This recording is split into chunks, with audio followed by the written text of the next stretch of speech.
Welcome into the Big City Sports Podcast. This week, we are going to be talking about all things football, recapping Giants, Jets, Bears, midseason review, what the future looks like. And let's just start right here with what just took place on Monday Night Football with the New York Giants. I mean, you could have, I needed a mop. I needed to brush my teeth. I'm not going to tell you what I did after watching Daniel Jones play football. But with those two things needed after what happened when I watched the game, it's pretty understandable of how well he didn't play. I'm sick of Daniel Jones. That was a missed pick. The offensive line actually showed up for the Giants tonight, one of their best games so far. But Daniel Jones is not the answer. Slig, what do you think of the Giants' collapse on Monday night? Round two of fresh emotions here. We did this after the Steelers game to open the season. Second Monday Night Football game we don't deserve. That was the worst game of Jones's career. That really, really pissed me off. I'm not going to sugarcoat that at all. Every game, you see the flashes where he'll do a couple of good things. This time he saved it for the end with the touchdown throw to Tate. But the stupidity is more and more evident every week, and seeing him make the same mistakes is getting really, really annoying at this point. But I just think he was the main reason the Giants ended up losing this time. Yeah, it's a very different way to blow a game they should win. But yeah, the bottom line's the same here. Is anyone surprised? I know I'm not. But the Eagles game, I'm not going to blame Jones for that one. I thought that was not on him. This one is the other way around. I thought he was the primary reason the Giants lost today. That's the first time I've said that. I'm not entirely ready to say it was a missed pick yet, but I'm definitely getting closer and closer in that direction. It's just another frustrating game. The Giants should have won and didn't. And yeah, how much more patience do you expect Giants fans to have? He was overthrowing people all night, missed Shepard on a couple balls. He missed Darius Slayton on a big play. I mean, and then you have the occasional Evan Ingram drops, although he did make a nice catch in this one. Evan Ingram's starting to show a little bit, a good bounce back game this week. But then again, I'm not going to sit here and talk about, the Giants did good. Here's some things that they put together. They were so close. Look, this is reality. They're a 1-7 football team now. They're not playing their best football. Defensive coordinator needs a bunch of credit because that defense held the Tom Brady offense pretty solid all the way down to the last quarter. I thought they looked very good. Bradbury definitely had his worst game as a Giant today. Although him and Mike Evans, he usually has gotten the best of Mike Evans during his time in Carolina, playing him in the division. Today, not so much. It was more Mike Evans on Bradbury. But the Giants just, they cannot find a way to win. I don't think that Daniel Jones is the answer. He is not the quarterback that can lead them to victory. I question what their record would be like right now if they had a Derek Carr under center.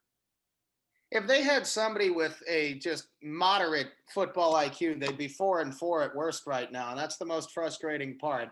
The talent is clearly there, but I've said that about Ingram last week. It's Jones today. The mistakes are costing us football games. The second interception he threw was the one that really, really just did me in for today because, he does all this work to get out of a sack. Just throw the damn ball away, man. It's what I'm yelling at the TV. I'll yell it on here too.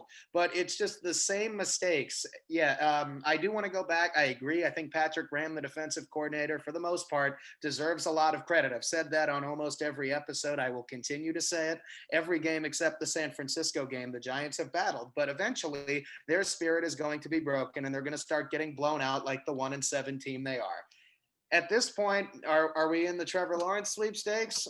Only if the Jets win a game, right? But we're firmly in the Justin Fields sweepstakes. And if Gettleman is finally gone after this season, the horrendous general manager who shouldn't have been hired to begin with, Daniel Jones is gone too. So, the one upside to him, if Jones continues to struggle, two problems are off the team. Yeah, it's tough sailing right now for the New York Giants. I mean, there's so many issues on the team. I do not believe Jones is the answer. I'm going to keep saying it. I don't think that he is the one that can actually lead them. I mean, yes, he's only 23 years old, but here we go with this whole situation of not playing a lot at the collegiate level. You look at players that don't pan out. Mitch Trubisky, not so much. Dwayne Haskins, not so much. And then you go over to proven veterans that took that extra year, or at least that have succeeded in the league, that took that extra year of college. Justin Herbert would have been a number one pick last year. What did he do? Went back to Oregon, gained that knowledge, played more Pac-12 collegiate football against good teams, And now look what he's doing in the league. Sure, he's not winning games, but he's lost to Mahomes, Brady, and Breeze. So he's lost to a lot of good football teams and players. So that just proves that you can just, if you take that extra year of college, it is so much better for your development. And I'm tired of teams reaching on guys that don't have that. I mean, Josh Rosen is a bust. I don't think he's ever going to get a shot again. And I don't know if he should, but I mean, it's just, you have to start evaluating if they have won at the level. That's why I think Sam Ellinger is going to be an interesting pick, because this guy's been playing a ton of football at Texas. He's going to be slept on, and he's going to be picked up in a late round or late second, whatever his draft stock is. He's going to be nice in the NFL because he's played a lot of college football. Well, the multi-year starter debate is definitely being intensified the last couple of years with guys like Haskins not working out so far. A quick side note on Herbert. I think he's a great example of the Oregon coaching staff holding him back because he's looked a lot better. But, let's keep it focused on the Giants here. One trait that I'm really, noticing with Jones in recent weeks is the tunnel vision, locking on to one receiver and, not progressing through his reads, making it his life easier, or the lives of the defensive backs easier, for the opponents here. I mean, there were several times where a route was jumped, or there were several times where Jones, who's not usually an inaccurate quarterback. I mean, on the last drive, for example, he had Ingram for 8 yards or so, and that ball was 3 yards behind him, for example. And that was one of several examples throughout the game. I'm not usually this critical of him, but I definitely think he deserves a lion's share of the criticism for tonight's loss. Let's go right down to the end of it. He finally makes his best throw on that, on the ridiculous touchdown to Golden Tate. That was fantastic. There's the one flash. You see it every week. Then the 2-point conversion. Now, typically, I'd be yelling at Jason Garrett for calling a timeout, or Tampa Bay calling a timeout and coming out with the same formation. But screw that. It worked. Dion Lewis was open, and Jones hesitated. He was open, and the hesitation gave Antoine Winfield time to break up the play.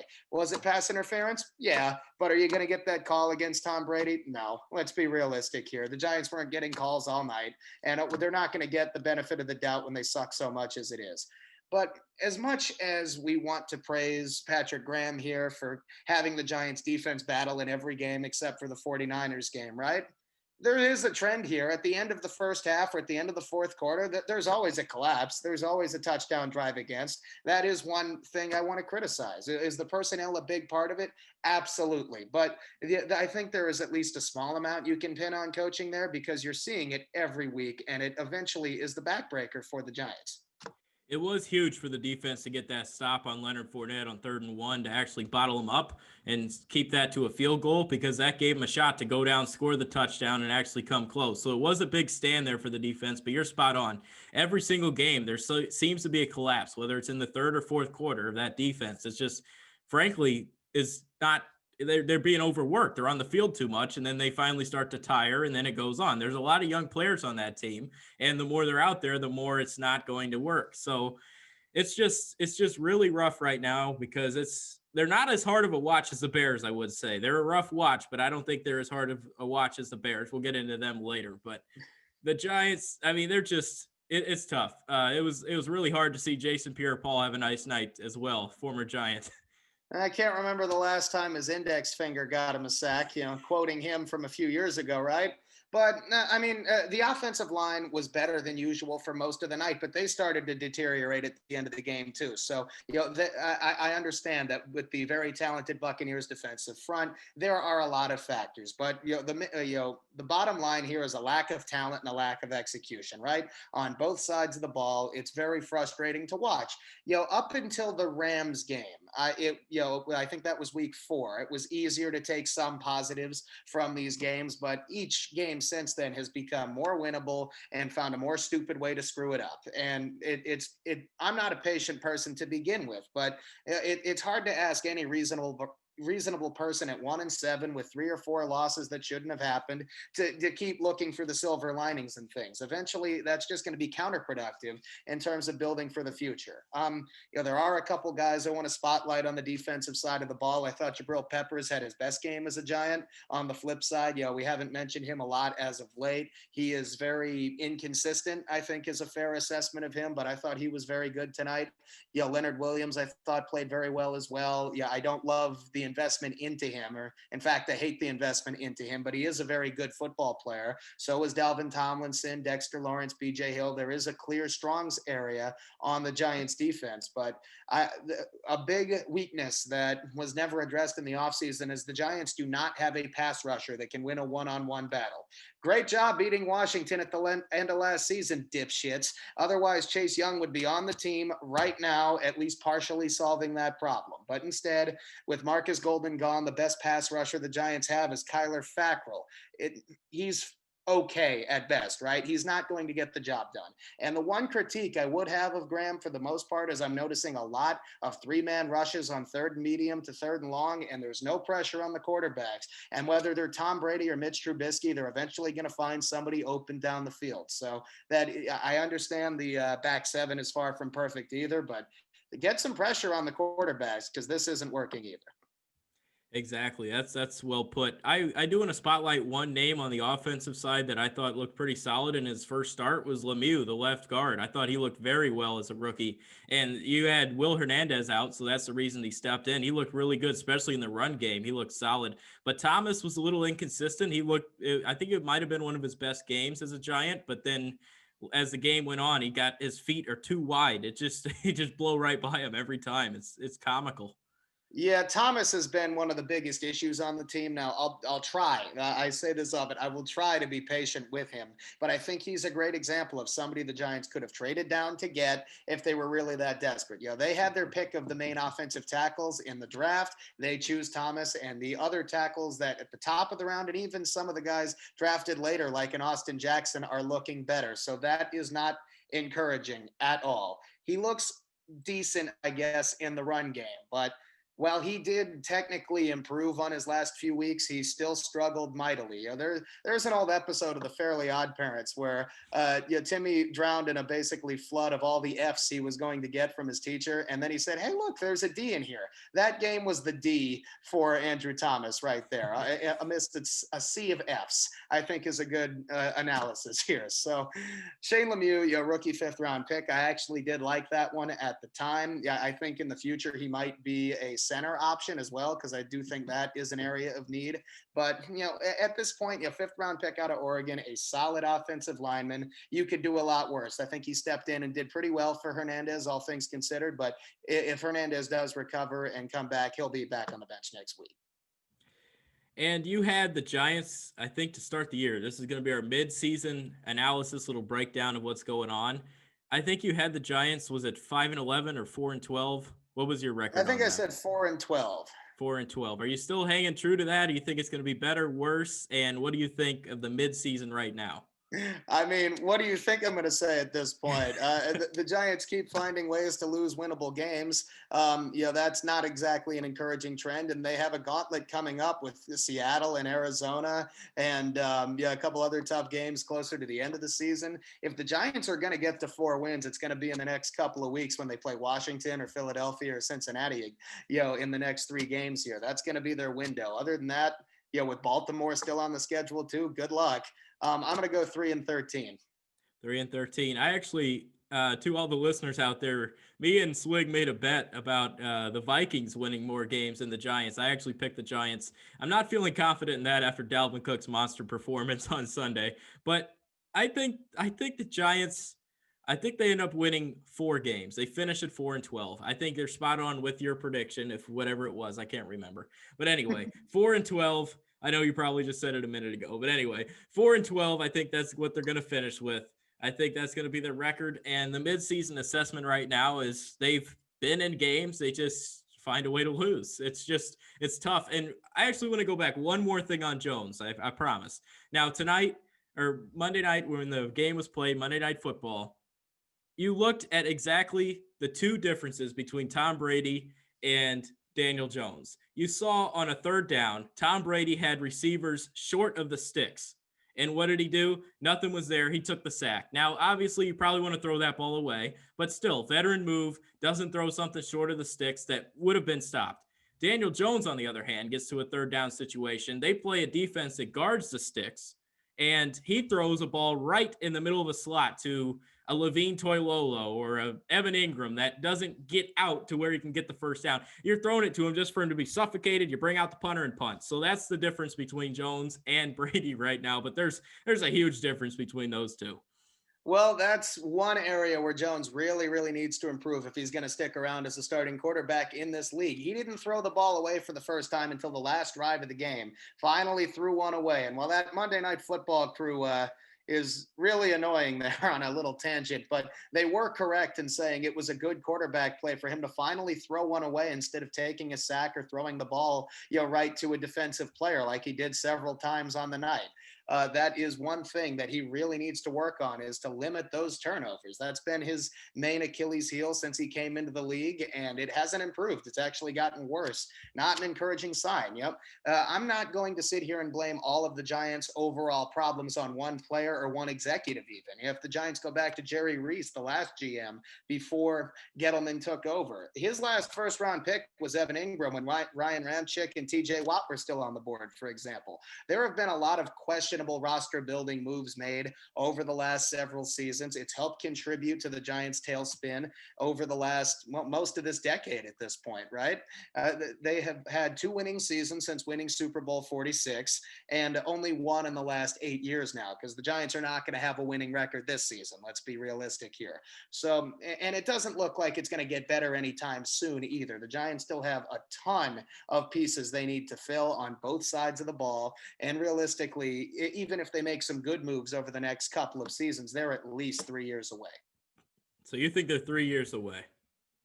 I do. I mean, there's a lot of holes, on both sides of the ball. The offensive line has at least 2 or 3 players that need to be upgraded or replaced, or at least improve on their current positions. I'd say the Giants need a true number 1 wide receiver. As much as I like Sterling Shepard and Darius Slayton, I don't think either of them are number 1s.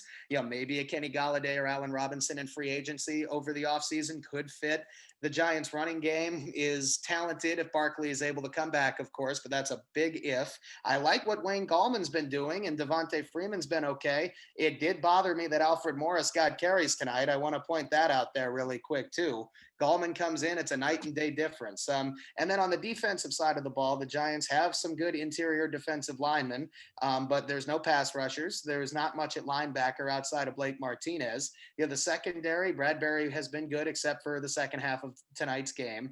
And I still have some hope for Jabril Peppers to put it together. And Xavier McKinney is going to be a big wild card who could be an important piece long term. But there are still so many weak spots on this roster. They're not going to be fixed overnight, even in a bad division. So they are more than 1 year away from becoming a contender. Yeah, and Xavier McKinney, is he coming back this year at all or no? The hope is that he comes back, but when he initially broke his foot in the preseason or in practice, because there was no preseason, he was given a 10 to 12 week timetable. We're 10 weeks in now, and there's been no word on him coming back to practice. So Giants are running out of time there. He might play a couple games at the end of the season. That'd be cool to see him get on the field, but of course, the health of long term is what you're looking for in him. Now, if the Giants find a way to win 5 games, and it's not because of good quarterback play, they just find a way to actually win these games, and you look at the draft board, say they get a number 7 pick, number 7, number 6, somewhere around there, and both Trevor Lawrence and Justin Fields are off the board. Are you going to take a quarterback with that pick? Honestly, I wouldn't if we stay at number 6. If they do not trade back up to the top of the draft, which the Giants should not try to get in that position where they have to trade up.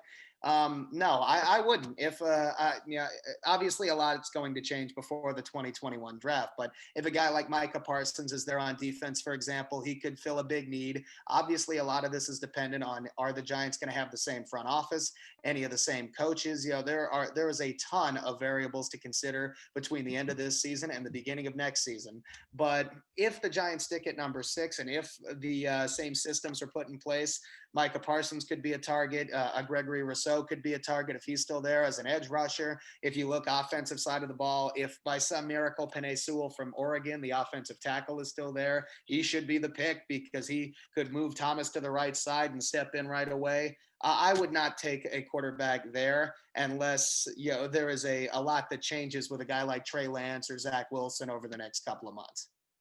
Okay, that makes sense. I mean, I probably wouldn't go quarterback there, but if Fields is there, I think you definitely try to upgrade the position there. I think they still have time to groom with Jones, but they're not going to win a lot of games with him under center. I think that's a wasted pick. Should have taken Josh Allen there. He's a defensive end that could have made a difference, and plus you could have gotten Jones at 17.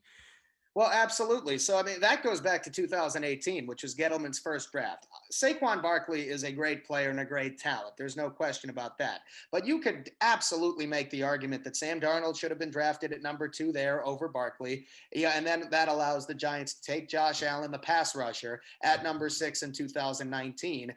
Jones, would he have lasted to 17? Honestly, I don't think so. I think a team like Cincinnati might have scooped him up around number 11, is what I was hearing. But the Giants could have used 17 to trade back up and take him. Josh Allen, the pass rusher, you came from a 3-4 defense at Kentucky when James Betcher was still there. He would have been a perfect fit for that defense. Now, Betcher's gone, so you could make that argument as well. But when the Raiders took Cleveland Farrell, everyone knew Devin White was going to go to Tampa Bay at number 5. Josh Allen was going to be there for the Giants, and he would have filled a need, and he's not there. The Giants didn't end up taking a guy like Montez Sweat later in the round. They go for Dexter Lawrence instead. The Giants winning the game against Washington last year cost them a chance at Chase Young. So there have been several things that have kept the Giants from getting an impact pass rusher that at least start to address the issues. Now, the pass rush is something every defense needs to have.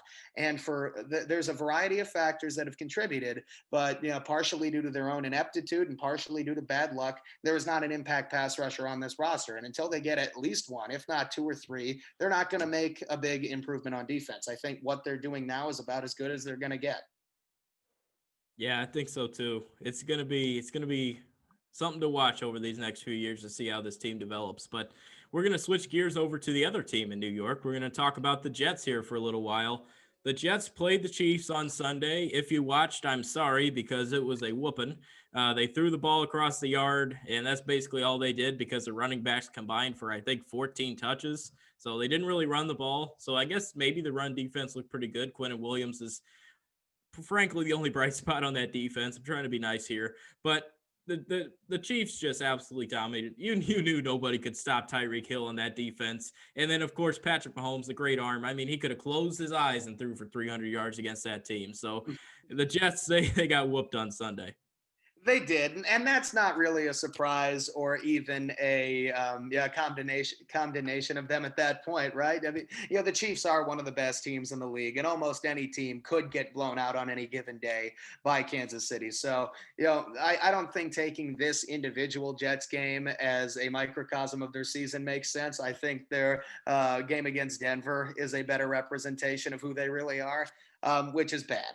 They were still terrible against the Chiefs, but nobody's really going to be surprised by that. You mentioned Tyreek Hill, he had 2 touchdowns. The first one, that safety never had a chance. I mean, that was just a fantastic route, for example. There's only so much these opponents can do when the other team has so much talent.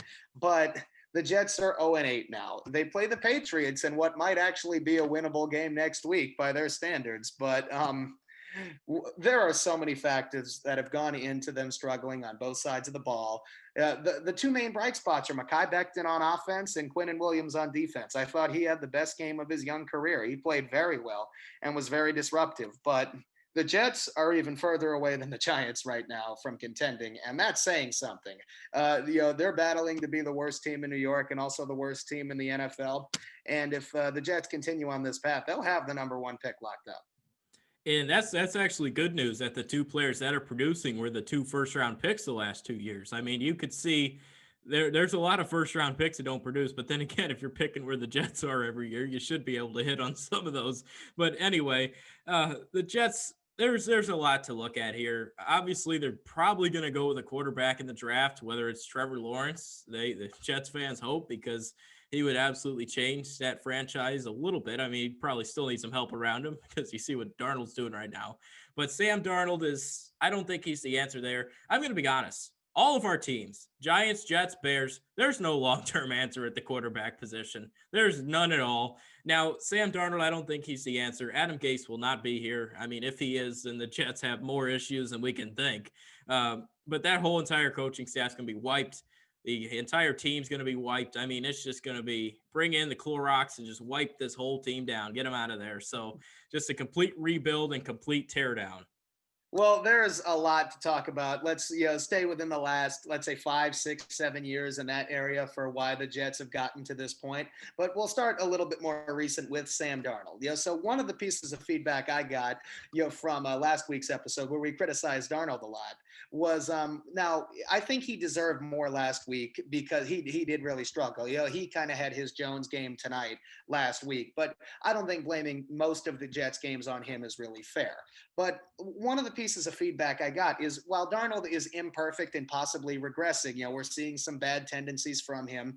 There's a lack of talent around him. There has been since he came in. There's been a lack of coaching around him since he came in. Not a lot of weapons for the most part either. So, yeah, it is, I think, a little unfair to pin all of this on him, just like it's unfair to pin all of the Giants' struggles on Jones, even though he was bad tonight.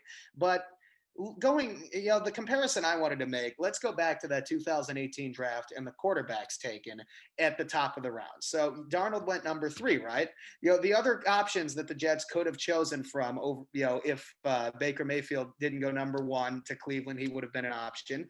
Josh Allen went number 7 to Buffalo. Josh Rosen went number 10 to Arizona. We've kind of already hit on him. And then Lamar Jackson went with the very last pick of the round. But, just going from the Jets perspective, I don't think it's fair to include Lamar Jackson in that discussion. He was never really in the running for the number 3 pick at the time. Hindsight's 2020. But if you're, if you have an ideal coaching staff, an ideal offensive line, an ideal set of weapons, who would you take between that group of Mayfield, Darnold, Allen, or Josh Rosen? I think it's a really fair question to ask. Yeah, it's tough. I think you still go Darnold. He played at a big Pac-12 school. He would have the right pieces around him. I think you can't go wrong with taking Darnold there. It's just, I mean, everyone saw Josh Allen as having a big arm playing in Wyoming, and that's basically it. I mean, he played at Wyoming and had a big arm. I mean, he had a little bit of interception issues and turnovers, but he didn't really show on tape that he could absolutely dominate in this league. Sure, like I said, big arm. That's about all he had. Darnold, he had the smarts, he had the skill set, he had everything you wanted in a quarterback. And although, like you said, the blame is not completely there for Darnold, there is no one there to absolutely compliment him. And this goes back to Adam Gase's system. Look, Robbie Anderson and New York Jets last year, he was, I mean, his whole career with the Jets, he was nice, but not so nice. I mean, they didn't even use him right. Now you see him go to Carolina. They have DJ Moore, Curtis Samuel, and he's still the best receiver on that team. So that just tells you get out of New York Jets and you can absolutely thrive. And that's something that is just chomping at the bit for me right now because it's tough. Well, you get away from Adam Gase, whether it was with Miami or the Jets, and you thrive. Look at Ryan Tannehill, for example, even though they lost to Cincinnati this week. There are countless examples almost of players improving once they get out of the Adam Gase system. But sticking with the quarterback, I want to take the Darnold and Josh Allen comparison specifically because to me it boils down to those two quarterbacks. Josh Allen has absolutely shown some improvement in year 3 here, but you can see the difference in between how those two rosters have been constructed. Allen is starting to improve and show flashes because the Bills have built a better offensive line. They've started to surround him with playmakers, bringing in Stephon Diggs in the offseason, for example, bringing in a guy like Cole Beasley in the slot. You have John Brown. They've invested into the running back position with Devin Singletary and Zach Moss. And then, while their defense has regressed a bit this year, they have still got a lot of foundational pieces on that side of the ball as well with, Tre'Davious White, Tremaine Edmonds, etc. Right? The Jets have done none of that really. I mean, you could make the argument that Mekhi Becton and Quinnen Williams are foundational pieces, but the offensive line is still terrible besides Becton. The defense is still terrible besides Quinnen Williams, and the skill positions. While Denzel Mims could end up being a legitimate investment, a legitimate weapon for Darnold, or more likely whoever ends up as the quarterback in New York next season, there is a clear disconnect between how the Jets and Bills surrounded their quarterbacks with talent on the roster. And I think that's part of the reason it's fair to make the argument if you put Darnold on the Bills roster, he would be better. Yeah, I think he would. I mean, I don't think he has the talent to be a Josh Allen, But I mean, we saw the leaps and thrives that Josh Allen has made. Now look at Sam Darnold. Sure, he has the buildup and everything you want in a quarterback, but he's not getting it done. It would be very interesting to see him over there, though. I mean, we don't really know what would have happened, but it would have been an interesting topic of conversation if they would have actually if the quarterbacks would have swapped places because like you said, they brought in Stephon Diggs, and that just completely revamped that team. The great draft. I mean, Buffalo knows how to run an organization. It's been a while, been a little hard years there for them, but I mean, they're finally starting to put it together. And they're going to be running the AFC East for a long time now. I think that the Patriots' days are a little bit behind them. The Jets aren't going anywhere for the next 5 years. I said it. And the Dolphins are on the rise, but I think this is a Bills division to take. They're looking pretty solid. And I want to get back to the Jets here real quick. Their number one wide receiver this week was Braxton Berrios, the guy that got cut by the Patriots when they had literally nobody. Yeah, absolutely. And that's a great representation of the lack of weapons the Jets have had for the most part. Jamison Crowder being hurt does not help the situation. But even some of the more useful players the Jets have had in recent years, Robbie Anderson, Quincy Enunwa, they did all right. But, in Anderson's case, you mentioned he's thriving away from the Jets, or the Jets aren't maximizing what they could have gotten from these players. And, we went back with the Giants and talked about previous general managers. I want to do the same thing with the Jets here. So I think it's fair to say the jury is still out on Joe Douglas. This is his first full season. He's going to get another year or two before, fans can have a more legitimate idea of how he's running the team or what moves he's making. But let's go back to the last two general managers the Jets have had. So two GMs before Douglas was a guy named John Idzik. And I know no Jets fan wants to hear me say that name. He lasted 2 seasons. Now the Jets went 8-8 the first year in 2013 and then regressed to 4-12 in 2014. And that 2014 draft class is a big part of the reason they are still struggling now. I don't think the Jets have ever recovered from it. They had 12 picks in that draft. One of those 12 players is on an NFL roster right now, and he's not on the Jets. It's a lineman who's playing for the Vikings right now. The Jets had 8 of those 12 players were out of the league by 2017, 3 years later. We're talking guys like Jason Merrill and Dexter McDougal, for example. If you're asking who, I understand why. The only valuable player the Jets got out of that draft was Enunwa, and he just battled some injuries, so it's hard to blame them on that one. But that draft class was so bad that it got Idzik fired after 2 seasons. The next guy they bring in is Mike McCagnon, who lasted 5 years. He just got fired last year for the Jets, but he was imperfect. He was supposed to come in as a guy who was supposed to be good at evaluating talent. I'd make the argument that's not true. He spent the 2nd-round pick on Christian Hackenberg. Do you need any further proof? But, to take it a step further, his first 3 draft classes between 2015 and 17, the Jets drafted 22 total players, and only 2 of them are still on the Jets roster right now. That's Marcus May and Jordan Jenkins. It's really, really rough. Now, to be fair, Jamal Adams and Leonard Williams are very good NFL players who have, Adams forced his way off the team and the Giants are stupid and gave the Jets draft picks for Williams. So it should be 4. But I think the point is made that the Jets miss way more often than they've hit over the last couple of general manager regimes. And they've obviously made some very questionable free agent signings as well over the last few years. So the Jets have had a ton of factors as well go into their continued struggles and put them in the league's basement as the worst team in the NFL. That was a phenomenal point. Best point you brought up on this entire show. I'm just going to say it right here. That I just looked at this draft class. This has to be the worst draft class anybody in any sport has ever drafted. No wonder this guy's gone. Calvin Pryor, Jason Morrow, Dexter McDougal, Jalen Samuels, Shaquille Evans, Dakota Dozier, freaking Jeremiah George, Brandon Dixon, Quincy Enunwa, Ike Enkapali, Taj Boyd, and Trevor Riley. Yikes. Well, That is horrible. Let's talk about Ike Enkapali for just a minute here. He's the one who you might remember as getting cut in 2015 because he broke Geno Smith's jaw over right. $600 debt. He was that guy. But Geno Smith was drafted under Idzik, for example, when Mark Sanchez was still on the roster. Now I can at least understand drafting a quarterback in that situation, but the Jets have mismanaged the Mark Sanchez and Rex Ryan years. They absolutely mismanaged the Geno Smith years as well. With Sanchez getting hurt in a preseason game, it forced Geno Smith to start as a rookie. Didn't go very well. well. The Jets had Michael Vick for a couple of weeks. Remember that? And since then, they've been cycling through, a couple of below average quarterbacks. They've had moments with Ryan Fitzpatrick. Yeah, I want to give him some credit. But, that's just one position. We could go through and dissect mistakes the Jets have made at pretty much every position on the roster. And I definitely think part of that is the instability in the Jets front office that has been there through general managers, with the owners of the team, and with questionable coaching as well. But the fact is, all of that's contributed to there being a lack of talent on the roster for several years, and it's going to be a huge hole for them to climb out of.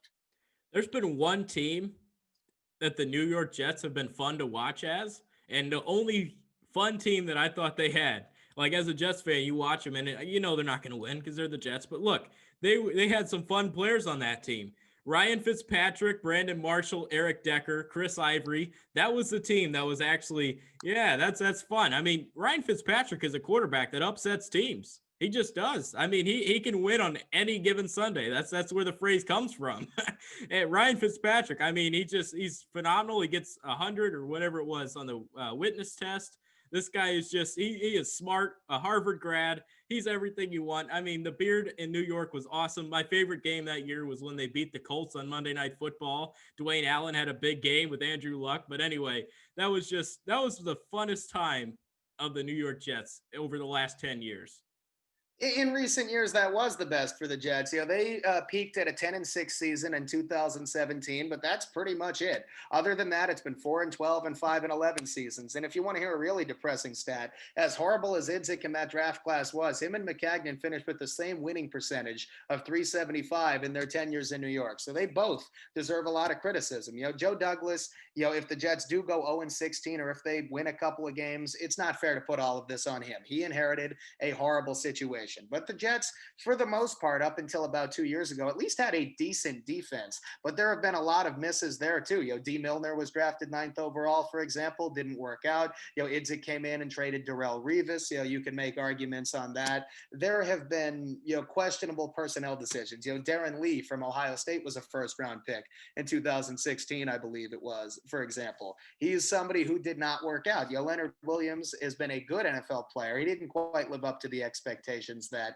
were thrust on him when he was drafted, but you could point to a player at every single position as somebody the Jets missed, or could have gotten somebody better at, or in free agency they could have signed a cheaper alternative or a more efficient alternative. And we're starting to see the tension build in the Jets organization right now, with Gase and Greg Williams going at each other in recent weeks. So there needs to be sweeping changes throughout the organization, at least the coaching staff. I have no doubt at the moment that there's going to be a lot of changes at the end of this season, and that could help the Jets take a step in the right direction. But as good as Trevor Lawrence is, he's not going to win immediately. He's just isn't. It's going to be at least a year or two, because the Jets have so many holes on that roster. Yeah, I like grabbing college kids that have won. You look at Joe Burrow. He was in Cincinnati in his first few games. He's like, I'm pissed off. I want to win. That's the kind of guy you want leading your team. He's fired up, a fiery player that will not accept losing. And that's someone that I hope that the Jets will be getting if they get a Trevor Lawrence, because he's won a lot of football games. He's won a lot of football games. And you bring him into that organization, he's only lost one game, I believe, since high school. He's only lost one game. So, I mean, this guy's just been phenomenal. Now, obviously, the NFL is a whole different ball game, but I think that would be – you can't go wrong with Trevor Lawrence. He's the answer there if you get him. You have Mekhi Becton, maybe a left tackle that can help him out there, but outside of him, maybe you can sign some receivers if they think Trevor Lawrence is a good option, but it's going to be rough for the Jets coming forward. It is, and I think they took one step in the right direction in trading Avery Williamson to the Steelers over the weekend, getting a 5th-round pick. I know it's not till 2022, but they're at least stockpiling assets, getting something for the valuable players they have. And if anyone had a good weekend, it would be Avery Williamson, going from an 0-8 Jets team to an undefeated Steelers team, by the way. His Instagram post on his way out was pretty funny. But, the Jets should look into making a couple more trades. The excuse me, the trade deadline is tomorrow as we're recording this. So it's possible that the Jets or the Giants or Bears would have made a move by the time this comes out. But all three of them should be aggressive here. The Giants and Jets need to be selling as much as possible. The Bears, it's not going to be great long term. We'll get into them in a minute. They could be looking to buy at the deadline here over the next 12 hours or so. There's a lot of variables, but overall, New York could still be a place where free agents want to come for if the Jets start to right the ship a little bit. It is a little bit more likely, I'd say, to have a quick fix. But you look at the at that roster, while there have been some injuries, there's no question about it. Their ceiling this season, I think, coming in was 3 or 4 wins at the most. They went 7-9 last year. I think that was a little misleading, taking advantage of the back half of a weak schedule. That's not going to happen this year. It just isn't. And with the lack of weapons, lack of protection, lack of pretty much everything outside of a couple of good players that we've highlighted, what teams are you looking at saying that they can beat? Outside of maybe New England, which is a bit of a weird conversation here. But overall, there are other division games, Buffalo and Miami. I wouldn't put a lot of hope into them for that. And they have not proven the ability to take advantage of depleted rosters earlier in the season as well. With teams like Denver with a third string quarterback. So I think the bar is very low, and it can get worse for this team this season. I want to be clear about that right now. Real quick, before we switch to the Bears, mid-season assessment right now, the team's 0-8. I think I had them at 3-13, which I thought would be enough to get Gase fired. I don't think that's going to be an issue right now. What did you have the Jets at, and where do you see them finishing? I honestly do not remember what I picked them to win at the beginning of the season. I hope for my own sake that it was low, but right now I'm going to go 1-15. 1-15. I thought it was 5-11. I'm not too sure, but we'll go back and check that. I think they have enough talent to win at least 1 or 2 games. I think I'm going to go with 2-14. 2-14. They're going to get enough that doesn't get them Trevor Lawrence. I think Jacksonville ends up with the number 1 pick. Well, that would be the most Jets thing to do, is be the worst team in the league and then miss out on the best player. If they do fall to number 2 and end up with Justin Fields instead, that's not a bad consolation prize, but it would be a very Jets thing, considering the last few years, to win a couple of meaningless games at the end of the season and make their future more difficult as well. So I know the players aren't going to intentionally go out and lose games, but keeping Adam Gase around makes it more likely that they bottom out and get that first pick. Yeah, makes a lot of sense for him there. And it would also be a little situation for the Giants if they end up missing out like they did on Chase Young and whoever it was a few years ago. So, I mean, they keep missing out on players. Hopefully they can actually stick around and get a good draft pick this year. Switching gears to the Chicago Bears.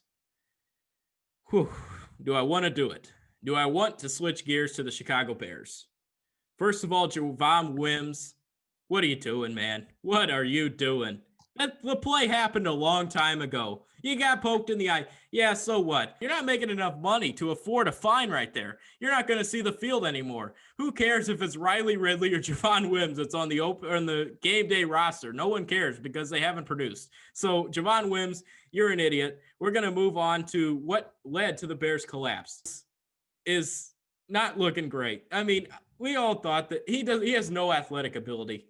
He is the most unathletic athlete in the entire NFL. He has no movement in the pocket. He's just a brick.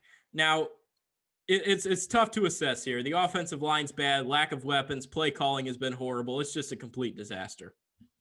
Absolutely. So there are a lot of factors. I think the Bears have finally started to come back to earth a little bit over the last couple of weeks. We were kind of calling for that to happen since week 2 or 3, realistically.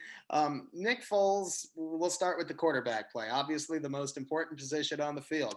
He has been better than Trubisky, as pretty much anyone could have expected, but he has a decently high floor and a very low ceiling. Yeah, he's been okay pretty much every week. Yeah, I'd say his one below average game was the Rams game on Monday night last week. But yeah, he's not going to be the reason you lose, but he's not going to be the reason you win either for the most part. Yeah, he's just kind of there. And he's kind of like the cilantro of quarterbacks. And overall here, the Bears regressed to a lot of their worst tendencies in the Saints game. It was a battle of questionable coaching throughout on both sides with Sean Payton and Matt Nagy, I'd say. But you're seeing the penalties, you're seeing the turnovers, you're seeing just some undisciplined football, and then you're seeing a team pulling off an unlikely fourth quarter comeback out of nowhere. Unlike the Atlanta and Detroit games, this time the Bears couldn't finish it off. That division is still open. It's them and Green Bay. Detroit might be on the fringes of the race, although that loss to the Colts definitely put them behind the eight ball a little bit.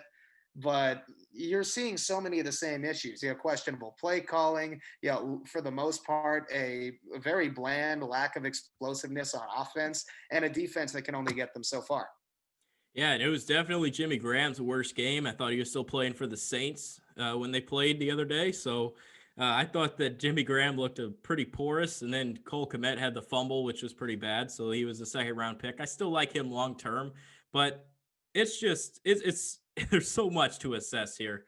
Allen Robinson came into the week. He was on the sidelines. I don't know if you caught it. Allen Robinson was on the sidelines and had to get away from the offense. He just had to step aside and take a breather. And then, of course, him and Nick Foles reconvened. They talked about it, and he was good.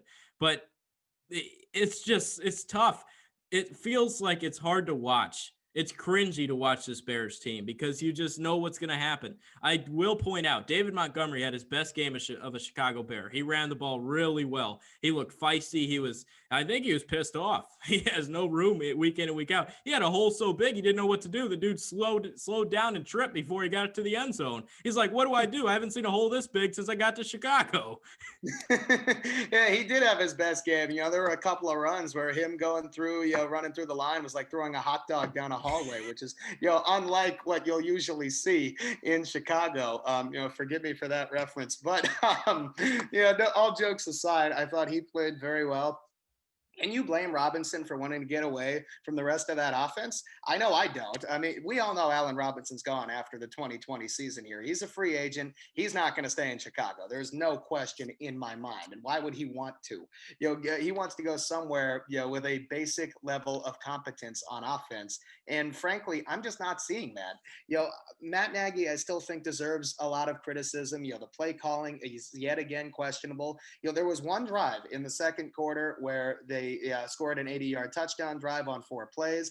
Threw a deep ball to Darnell Mooney, who I've been calling to get more involved, 50-yard play. Robinson got, I want to say, 26 yards on another one. You finally saw some big chunks and explosiveness. And while I do want to give the Bears credit for sticking with the run for once, Montgomery had 21 carries. That's a solid amount, keeping him involved. We're still seeing the Bears making the same mistakes because to me, they are the easiest to define team of the 3 that we're covering here as to what they are. We know that their ceiling is limited on offense. They have a very, very good defense that I thought played well. Danny Trevathan I thought had one of his best games. Overall, is he still a complete liability in coverage? Yeah, without question. But he was making tackles that needed to be made. Had the big one on Kamara that set up the Bears tying the game, for example. But at the same time, you see some questionable plays on the defensive side of the ball occasionally. The penalties are a big issue for this Bears team. And if those do not start to revert back to, some smarter football, they're going to lose more games down the stretch. And realistically, I do think it's still possible the Bears bottom out. Now, their 5-1 start got them a lot of cushion. And the likely scenario is they win somewhere between 8 and 10 games. And there's a good chance they end up in the playoffs as well. Very limited here. And the fact that they're going to win at least a decent number of games is going to make it more difficult for them to make impactful decisions in the draft next year as well. It is. That's a great point. The Chicago Bears defense is leading the league, number 1 in penalties. That just can't happen. Who does that fall on? Head coach Matt Nagy. Who does the bad offense fall on? Head coach Matt Nagy. Who does the bad play calling fall on? Head coach Matt Nagy. Who does the bad offensive formations that send Cordero Patterson out on 3rd and 1, which he didn't do, but he still brings out Cordero Patterson way too much? Matt Nagy. How much are we going to have of this guy? Now, you have to keep him around because he's got a 5-3 record. How? I mean, this guy, he's winning games, but by the skin of his teeth. He is holding this team back so much. He went to the media in Chicago the other day and said, I'm feeling pissed off. Sorry, pardon my French. He said, pardon my French on piss. Calm down, dude. You need to show some fire here. You need to start tearing into your guys. Let's go. I mean, what are we doing here? We running a circus or we running a football team? You're finally getting Darnell Mooney involved, which is nice. You brought in a punt returner that doesn't let it bounce at the 10 and have Johnny Hecker pin you at the 1 because your offense can't score, because you can't call a play. You don't have an offense. And what's Nick Foles doing, man, with the playbook? Talking about the playbook where his headset's gone. He's a 9-year veteran, doesn't know how to call a play. What's that all about?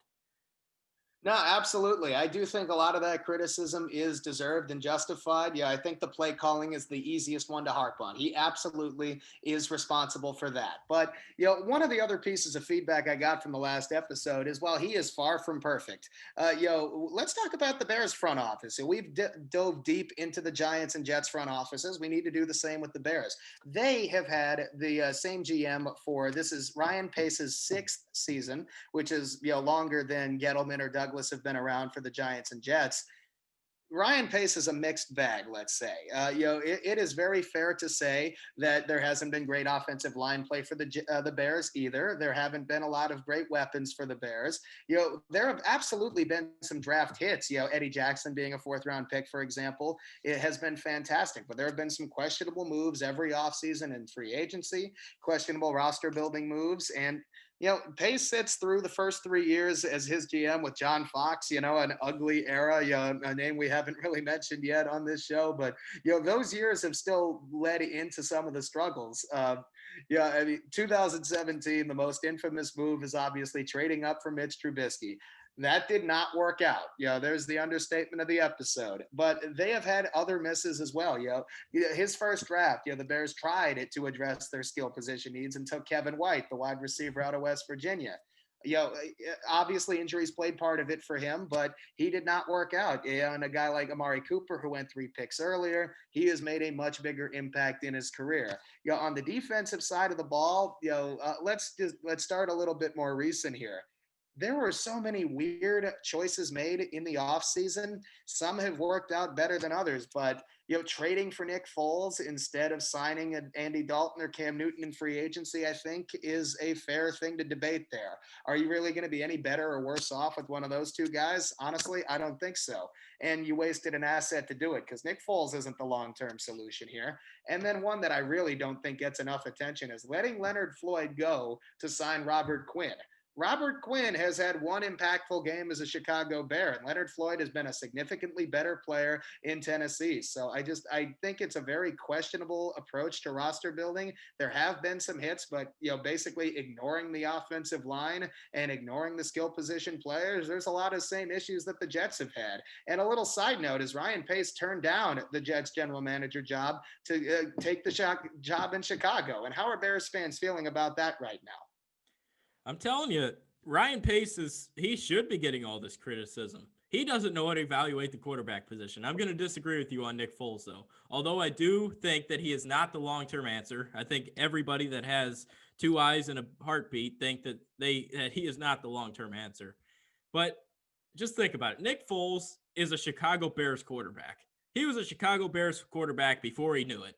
He's a Jay Cutler. Yeah, what's up? I'm here. Let me play quarterback. I guess I could do that. Nick Foles, same way. Big heart. Not a legit, let's beat him. We got a number 1 quarterback. Let's beat him. He's going to have his nice weeks. He's a good leader. He's just enough. That's what the Bears quarterbacks have been their entire franchise. They've been enough. But I'm sick of being enough. Now, I don't think he knows how to assess a quarterback. Going up to get Trubisky. You saw him with Mark Trestman, Mike Glennon. The Mark Trestman era was just horrible. And I think that I want to shout out my friend John Zaglul, who does a little Sports Talk Chicago thing on YouTube. If you haven't checked him out, check him out. He said Matt Nagy's turning into Mark Trestman. And I was like, it's an interesting topic here. Now, I don't know what I'm going to do here, but they need to get something going. Look at their draft picks. Leonard Floyd, I thought he did need a change of scenery. Bears fans didn't like him. He wasn't getting the production that they would have hoped for in that pick. Now he goes to the LA Rams and he's done pretty solid there. He's definitely got his change of scenery and looks good. But now it's just the like you said, the substitution for Robert Quinn, not a lot of upgrade there. His job of being a GM has been pretty porous. His draft picks have been horrible. His free agency's been even more questionable. I did like the Tashawn Gibson move this offseason. I think he's a great ball hawking safety, but man, even Adrian Amos for a year, what's this guy doing? Absolutely. And yeah, I want to apologize for the mistake saying Floyd went to Tennessee. He is on the Rams. I was thinking of the wrong player. My mistake there. But yeah, Adrian Amos is a good example of a good pick that Ryan Pace has hit on. He was a 5th-round pick. Letting him go, obviously not the best idea, though. So you get a good return on investment and then just let him go. I'm not understanding a lot of the approach to how he's building a roster. And bringing Mark Trestman's name up is not going to make any Bears fans happy here, but I actually like that point. I'm starting to see a lot of similarities. Trestman came in from the Canadian Football League, with a reputation as an offensive mind. What offense are you looking at there? It might work in Canada, and I'm not trying to discredit what he did there, but bringing that same approach to the NFL didn't work for him. The play calling that Nagy's brought the last 3 seasons hasn't worked either. They reached their ceiling in 2018. They really did with this regime, with this roster. They're not going to improve on a 12-4 season this year. There's just no way. There are a lot of holes on the team. Let's focus on the offensive line for a minute because it is porous. And their offensive line took another hit on Sunday against the Saints with Bobby Massey getting hurt. They're already missing Cody Whitehair and James Daniels. Whitehair is another example of somebody who has worked out, but while that has absolutely had a big impact, Foles' lack of athleticism is going to limit what he can do on a weekly basis. It really is. I think he has a high floor, but a low ceiling. The Bears got, so desperate for creativity. They brought Trubisky in, for his first snap since week 3, to run the ball. Just, he is a good athlete, just trying to provide the Bears with a spark. Most of this criticism is going to go to the offensive side of the ball for them because the Bears do have a legitimately very good defense. Jalen Johnson has played extremely well on that side of the ball. They are getting immediate dividends for most of their investments there. Although Robert Quinn, that contract, I do think is going to be an issue for them. But the offensive side, they are multiple years away. And think about some of the quarterbacks the Bears have had even long before Ryan Pace showed up. I mean, we can go back in our lifetimes to the Rex Grossman and Kyle Orton years, and Jay Cutler, even Jimmy Clausen to an extent. Guys who aren't very good. And while their defenses have carried them decently far several times over the years, you see the luck eventually run out. They peaked with a Super Bowl appearance amazingly with Grossman. They peaked with an NFC Championship appearance under Jay Cutler, and they're not going to get that far with this Trubisky and Foles era. I mean, they made it to the first round. Yeah, they could have won if Cody Parkey made a field goal against Philadelphia, but they weren't going to get much farther than that. Because the limitations on the roster were evident then, and we're seeing a lot of the same limitations now. And to me, that lack of progress, that lack of addressing weaknesses is going to set the Bears further back when they try to rebuild in the future. They might be one of these consistently decent teams that is never going to be elite with this approach to building the team. That's well put. I'm afraid. I'm afraid right here because, look, if the Bears make the playoffs, it's all because of how well Ryan Pace drafted this year. You mentioned Jalen Johnson. Here's a guy that everyone knew had the talent, but it's just if he could stay healthy. And he's staying healthy, knock on wood. But you have Darnell Mooney stepping up. You have, what's another one? Cole Kmet, he started to show some signs. I mean, he fumbled, but he's still, I think he still has the talent to do something there. And you see someone like a Sam Mustipher, who they brought in a few years ago on the practice squad, worked his way up to a backup role. Now he's the starting center and looked really good. Now, I think he's finally putting some things together, but if they make the playoffs, this is not going to be good because I don't know if they're going to pull the plug on him or Nagy, and then they're going to be stuck with them with an even an aging defense and a bad offense. It's just going to be rough. Absolutely. I mean, I think that it would be worse for the Bears long term to keep Pace and Nagy around. I'm not blaming all of this on Nagy, but his flaws haven't improved since he came in either, and neither has Ryan Pace. So I think the Bears would be better off just admitting that they are not going to build a championship team in Chicago and that they should try to find somebody who can. But at the same time, pulling the plug on a team that has some foundational pieces, it's going to be very difficult for the Bears to legitimately bottom out and try to get a game-changing talent in the draft. So, it is difficult to rebuild without getting some really, really high draft picks. So the Bears might need to rely more on free agency. But Allen Robinson is going to be gone after this season, and he's not going to be the only one.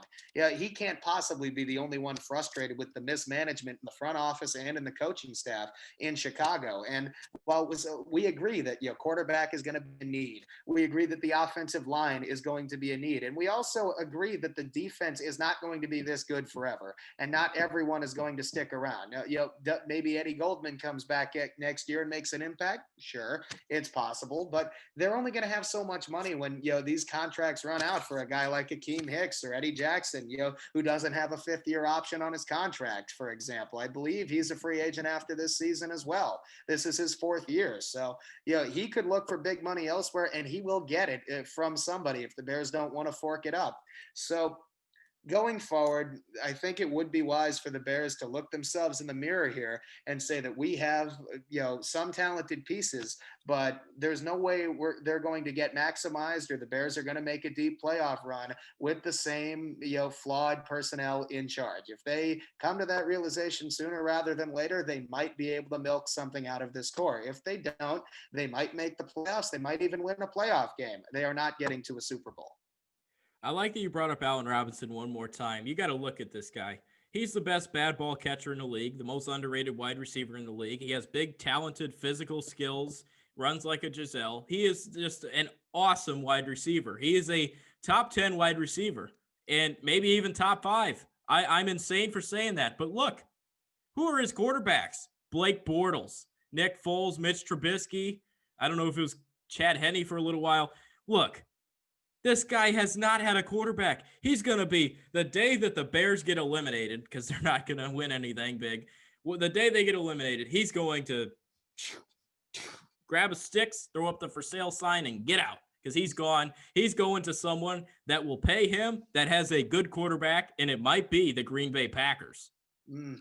I like that idea, because if Allen Robinson is smart, he's not going to sign with the Giants or Jets in free agency, although they are both going to be suitors for him, because neither of them have a set position or a set player at quarterback either, at least at the moment. That could change. But a Green Bay, putting him next to Devontae Adams, for example, or putting him on a team like Pittsburgh, or Tampa Bay gets everybody now, right? He could end up with a contender, and if he's smart, he will sign with one, even if it is for a cheaper contract. Now, the Bears, I said how much I like Darnell Mooney at the time, not to pat myself on the back too much there, but he has been very, very good so far. He's significantly outplayed Anthony Miller, for example. The fact that this is the first time he's been mentioned in 20 minutes of Bears coverage is a problem. The Bears are going to need more than Darnell Mooney going forward. Yes. So could they address the position in the draft? I think so. The wide receiver position generally has a lot more options later in the draft than, say, quarterback or offensive line that can step in and make an impact right away. Look at Tyler Johnson getting drafted 5th round for Tampa Bay this year, for example. But how wise is it, if Robinson leaves, to count on a rookie wide receiver, if the Bears take one, to step in and be that productive right away, especially if they don't somehow manage to get an established quarterback between now and next season? Because, while Foles is, decent, if he is the quarterback next year, unless the offensive line is basically switched with a good offensive line like Tampa Bay or Dallas, or when they're healthy or something like that, we know what Foles is going to be. He might be slightly better if these protectors are healthy, but his ceiling is low, and that limits the ceiling of his playmakers as well. And I still am not sold on Montgomery either for the running game. He definitely had his best game this season, or possibly as a Bear, against the Saints, but can he be relied on to do that every week? I honestly do not think so. He's kind of reminding me of what Jeremy Langford was a couple of years ago, and I'm not giving up on him yet, but The offensive side of the ball has a lot of question marks, and they're not going to be answered in the next 8 weeks, much less 8 months, before the next offseason starts. So the Bears really have a lot of questions that need to be answered. We just destroyed the Bears, and it's well put. I mean, it's credit that has been deserved. Now, before we end this episode, this is our midseason assessment. 5-3. I had them at 10-6 this year. What do you think the Bears' record is at the end of the season? Right now, I'm going to go 9-7, and I want to change the narrative just a little bit because there are some positive things to take away. They are significantly better than the other two teams we cover. Let's at least give them some credit here. They have, some winnable games against division opponents. Minnesota beat Green Bay. The division is not out of the question yet. I think it will be soon. But if they take care of business in games against Detroit and Minnesota coming up, they will win at least 9 games. They will make it to the playoffs. That is an accomplishment. But to me, their ceiling is a little bit limited. I'm going to go with 9-7. I think I'm gonna also. I think I'm gonna stick with 10-6. I said 10-6 to start the year. I think they're gonna stay with 10-6. You look, they're 5-3 right now, but they still got the Jaguars to play. That's gonna be a win, especially Allen Robinson revenge game in Jacksonville. He's gonna be pissed off they didn't give him a franchise tag or anything like that. So, especially coming off an ACL, he's got a revenge game there. They have the Vikings twice. They got the Lions. They got the Texans. I mean, those are all some winnable games, but I don't know. It's gonna be tough.